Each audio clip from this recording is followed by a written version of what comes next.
Okay, welcome back to the channel, guys. So yeah, thank you to Jerome for helping on the power frunk installs. Now we're actually moving on to the next Hansshow product here. This is the Model Y, the rear trunk kick sensor installation. So we're actually going to be installing this kit that was sent by Hansshow. We're going to be removing all the trim around here. So we're going to walk you guys through the installation process. So I believe there is some wiring.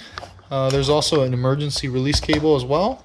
No, and that's then a threading. That's a fishing wire. Oh, is it? Okay, Yeah, sorry about this that. is fishing wire along with a special adapter to fish through the boot. Okay. And the kick sensor itself with double-sided tape on one side. It's kind of flimsy. I'll probably be replacing this with VHB just so I don't have to worry about it. Yeah, absolutely. Especially because you guys know that the kick sensor is going to be exposed to the elements. Now, this install is going to require threading some of the wires through the boot. If you guys ever done like stereo installs through car doors and things like that, this is going to be fairly familiar. However, this tutorial is really for those guys that need some extra help on how to do this and route the wiring. So, all right, let's get to it. Pull this outwards, pull this one outwards, and then it comes down a little bit. You feel for the next clip, and then use a popper, or my clip's actually not even in. There's a clip right here, it's not in. There's another one here.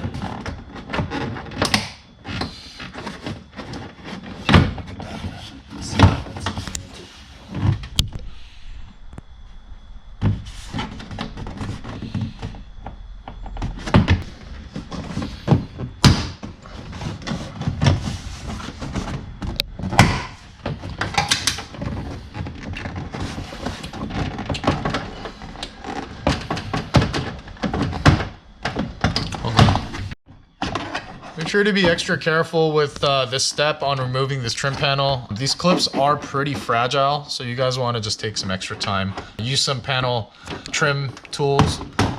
It'll help quite a bit. All right, guys, so it did take a little bit of force. They're on pretty tight, right, Jerome?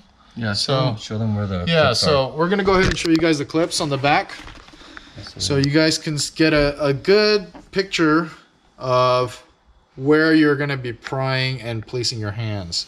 So the two sides come off easily. Yeah. So yeah, the two sides on the corners, you guys can see there's only two clips. There's one in the corner here. Or I'm sorry, so there's one here in the very beginning. This one comes out easily, and the other three stay in the car in the door. Yeah, so they look like that. Body clip instead of metal, they're plastic.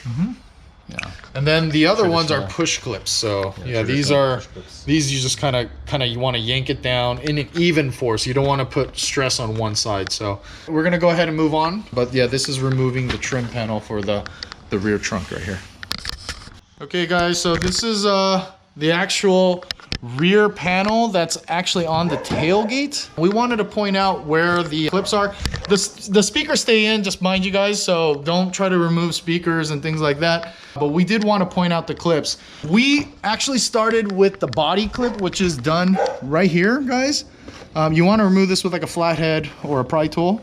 And then we started with the clips up here. So So we started with these clips. So this is a body clip, and you have that on this side as well as the other side. This one first, which is along the top, right along the first piece that you remove. That's the first one, which is the screwdriver pop clip. Yep. Then the next one is the side clip here, and then we move to the back against the glass. This one might be in or just missing. Yeah, you just want to. I just popped it out. You don't want to lose those. Well, I'd rather have on the edge of the middle. So. Yeah, so we wanted to point out the clips. What we did was we worked on the rear shelf right here first. So there's actually one on the inside, another one on the outside, and then you have a pin. And then we worked kind of in a downward fashion along the sides. And then the final part was a latch, because the latch actually was mounted outside right here on this thing. So the latch cover went here. It was mounted on the outside of the panel. So we unfortunately did break it here, but there's a little tab right there. I guess this is how you're supposed to release it. Yeah, that's what's supposed to release it. I don't think it's too big of an issue that it's cracked, but maybe just super glue it or. But we plan on putting it on the inside, so it's a lot cleaner. Yeah. Yeah, so we just wanted to point things out. It is probably some build differences from the years and you know what time of that the factory did it. So yeah, we're gonna go ahead and move on. Just wanted to point out the panel removal because it is a little tricky, and I know people get scared of breaking clips. So all right, guys. So the only wire you can be fishing through is this connector wire for the kick sensor. It is just a single wire, and you'll be fishing it through basically your body panel. So there's a huge opening in the body panel right along here. So this channel, you're gonna run the wire here. Correct. We're gonna pop this off right here. This why don't you pop it off now so that people can see it. It's basically just a rubber grommet. You can actually do it with your hands, guys. Yeah, I just don't like fingernails. Yeah. So it's always safer to pull it from the inside, whereas it won't rip. Most of our cars are fairly new, so it's not an issue, but if you ever worked on stereos and older rubber, yeah, they'll just rip apart. Yep. So yeah, you want to pop this off, and we're gonna fish the wire out of here and then through this boot. So it looks nice and nothing binds and nothing catches. Correct. Like when the door closes. These are easy to push back, so take your time and remove both of basically this gasket from here and then on this side. And then now we're gonna move on to wiring that one wire. Remember guys, just one wire. There's no other wires that you guys are gonna fish through here. So we're back. So we're actually fishing the power wire through the boot part right now. As you guys can see, we greased it up. We're using white lithium grease. Please don't use petroleum jelly like Vaseline because it actually will dry out the rubber right here. Okay, we have a little issue, but we're correcting it right now. We actually fed the wire down this hole, guys, and we actually need it to come down the hole where we took the gasket off for this rubber boot. So yeah, we're gonna go ahead and redo the taping of this and make sure this is all nice and lubed up, and hopefully it'll come back out on the other end. And success, we have this wire through, everyone. So make sure it comes out through this end of this gasket for this rubber boot, and you guys see that hole right between there. We're gonna go ahead and fish this wire through that using the same methods again. However, it's gonna run down through this section, basically the rear quarter panel right here, guys. And then it's gonna basically all wire up down here for the kick sensor. And then we should be done. Okay, in preparation for the next steps, we had to clear out the trunk. We're gonna be removing all these panels. You're gonna have to remove. You're not removing that. You're not removing it, but you're kind of. You pop the back corner here. Yeah. So for this back corner, you'll remove it so you can reach in to grab the fishing wire, but you do have to remove the lower trim right here. Correct. So side trim came off. Those are really easy. You pop it off on this side here, and the rest of it, these two body clips, will come off really easily. For the rear, I guess sill, start from one edge, pop two, and then start on the other edge, pop two, and then you can get the middle connectors, and you'll see it's just these body metal clips. They are in pretty tight. So you got to use a little bit of force. Make sure that when you remove this, you do kind of remove the weather stripping up to this point right here, so it could just slide out. Otherwise, it'll be glued on. So now we're gonna go ahead and move on to moving that wire down through the rear quarter panel and move on. Yeah, so you have to remove the carpet and the tub. We're gonna have to remove this tub as well, because that's actually gonna provide us access to where we need to get under this rear bumper. So, all right, let's, just wanted to show you guys, this is about how much you need to disassemble to install the rear kick sensor. You wanna show them, there's one bolt, it's a star bolt that everyone complains about. You just use one of these. Nice. Yeah. Used to be called Gator. This one actually is a Gator grip? Yeah. Gator grips, right? Yeah, I remember these. Yeah, they work for a special. Yeah, and I don't think this is gonna be torqued on too crazy. So, what are you removing there, Jerome? 5 bolts. Should be 5 bolts from under. Okay, under this tub, right? Correct. That holds the tub. You see the tips of the other two here. Oh, okay. Quite easier. So the whole tub comes out from the bottom, or from the top? We already took off the top ones, which hold it to the frame here, and then this is the under tray is bolted to the to the tub. To the tub. Okay. Yeah, which over-engineered, but who knows? Tesla. Yeah. So we had a little bit of an issue on this little rear tray. There's a plastic sleeve and then the nut, as you guys can see. Metal, well, yeah. Yeah, it's a plastic sleeve around a metal tray, and then the metal insert is the metal thread insert, and it seems to be just round. It's not like anything to hold it, stop it from spinning.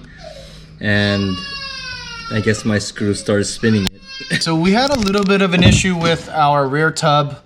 There's a nut that's surrounded by a plastic sleeve that's actually basically plastic welded into this rear tub, the plastic tub. The problem with that is it just kept spinning. So we were not able to successfully remove the bolt without pretty much destroying the plastic, as well as just this nut is pretty destroyed as well. But yeah, wanted to show you guys. This is with the whole rear tub removed. You guys can see that the kick sensor and everything's going to be routed this way. So this is about how much disassembly you need to do to run all this wire down here. So, all right, we're going to go ahead and move forward, and hopefully we don't run into any more speed bumps. Okay, so now we're running the wires from this boot where we got it out. We have to run it down this quarter panel, down this body line right here. So yeah, we'll go ahead and move on to that. And we want to bring the wire down to out here. So, all right, let's move forward. Okay, so we are at the part where we're trying to move that wire in. We're kind of stuck because it is a very, very tight space. We got to remember that we're trying to get this wire down this channel right here. So there is a small access hole. Make sure you remove this rear trim about as much as we did, because otherwise you can get your arm stuck in there. So, and it kind of hurts. Okay, so a little bit of an update. We got the fishing wire puller. Yeah, fishing wire. Yeah, so we got that through. However, it's still getting a little snagged. So very, very tight space, guys. So make sure you spend some time on this.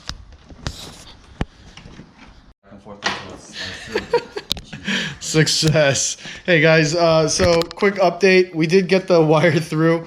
It is very tough. You have a pinch weld that's really just, it's hard to navigate that wire in that direction. So yeah, it's just gonna take some luck and fishing around and some time. So just wanted to let you guys know we did get the wire through right here. You just use a back and forth motion, pulling on the wire. Yep. Nothing too hard. It gets caught in right here, so there's a pinch here, and then kind of try to use your finger to kind of get the wire to go up. Actually, no, the main plug, that large plug, to bend a little bit. This will not want to bend like the wire, so I use my finger to push it around the bend, and then just a lot of almost like a floss action, but you have to make sure it stays away from that pinch. After the pinch, there's another tiny little hole that it has to get by. That's right. Yeah. Yeah, so it's quite challenging. If you guys ever remove this tow hook cover, it is pretty tough, so just wanted to give you guys a forewarning on that. Alright, it looks like the power button. Get some light here. You can, the camera doesn't fit here, but it is going to be connected to,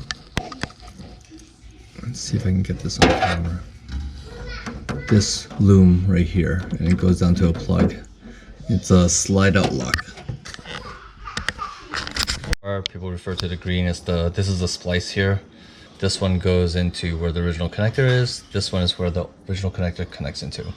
It's on the back of the, towards the back, right behind like the middle of your door. There is what appears to be an ECU unit here that is mounted here.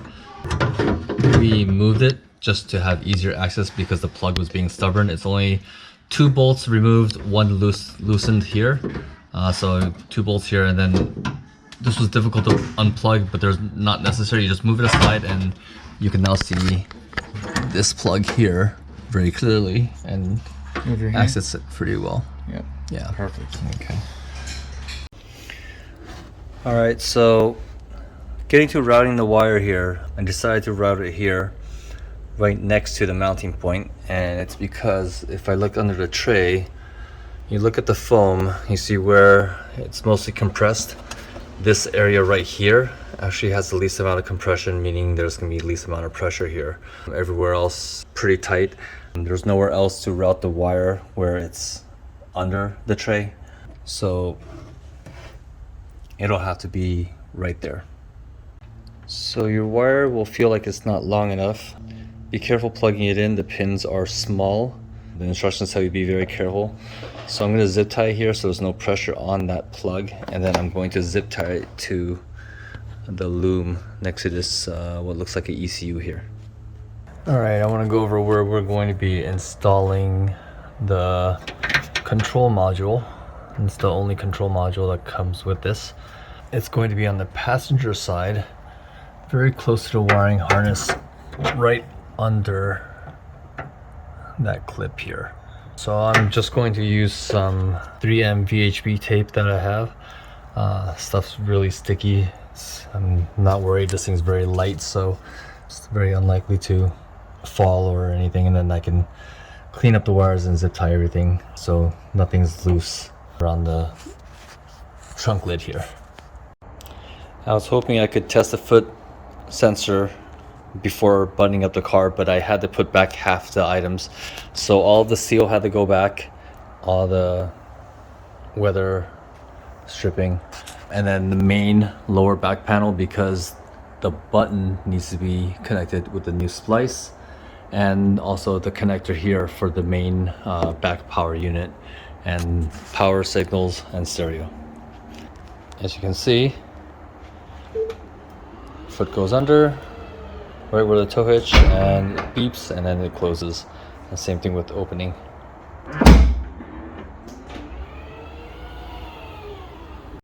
Alright, everything got buttoned up, put back together. That's actually fairly easy, nothing too difficult. So here it's in action. Wave the foot, and one beep, and the thing comes down. And just the opposite. So I placed it right under my tow hitch, so it's kind of an easy reference point.